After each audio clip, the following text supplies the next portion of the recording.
somebody who has a lot of anxiety or you find that you spend a lot of time worrying, I'm a psychotherapist and I have a proven trick for you. In cognitive behavioral therapy, we use something called scheduling a worry time. And this is when you pick one time, the same time, every single day for 30 minutes just to worry about everything that happened that day. So let's say you pick 4:30 every single day. Throughout the day, while things are happening and you start to worry about them, you remind those thoughts, I will meet you at our appointment at 4:30. And by the time you get to that appointment at 4:30, you will realize that you can't remember everything you were worrying about because it wasn't that important to begin with. Studies are showing that this takes about 2 weeks to work, but it works because worrying can be endless and limitless, and we can just spend all day doing it. So by taking a specific time and telling our minds that that is our appointment, it really helps us crunch everything into that time.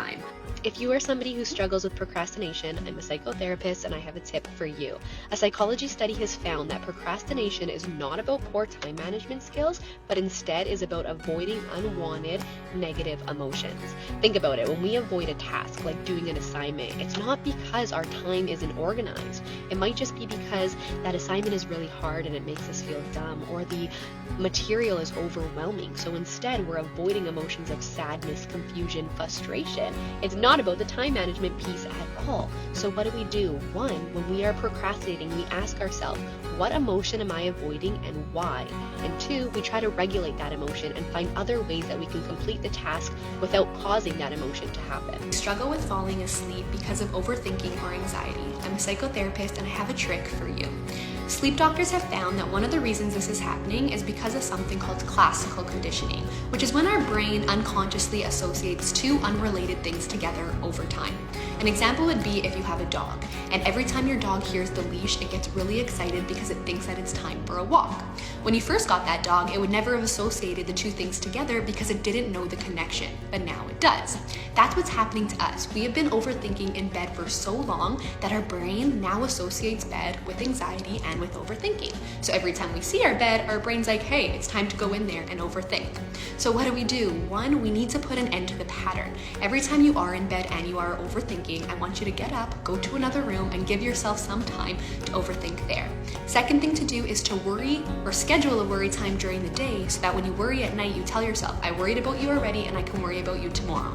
If you struggle with body image, I'm a therapist and I have another proven trick to help you.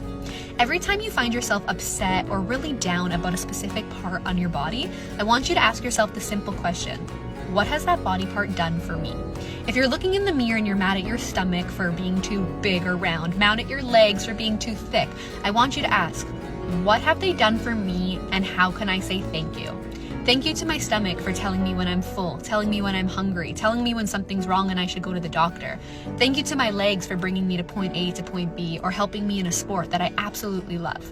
Research is showing us that by shifting our perspective from doing something so negative to showing appreciation, we are able to increase our confidence and decrease our stress. And the next time that comes around, our automatic thought won't be so negative. Mental health metaphor to help you understand love and why people can't always be what you want them to be. In life, there are two types of people. There are pint people and there are teacup people.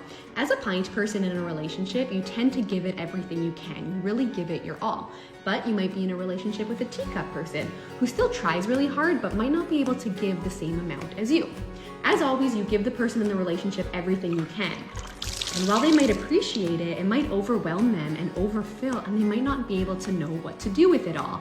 But as a pint person, you expect all of it back, so they try to give it all back to you, but it still doesn't fill you up. What does this show us? This shows us that there's different levels, and even though our expectations of somebody might be really high, they might not be able to physically, mentally, or emotionally fill those expectations. So we need to ask ourselves whether we're in a relationship or a friendship. Are we able to recognize and accept that person's level, or do we need to find somebody at the same level as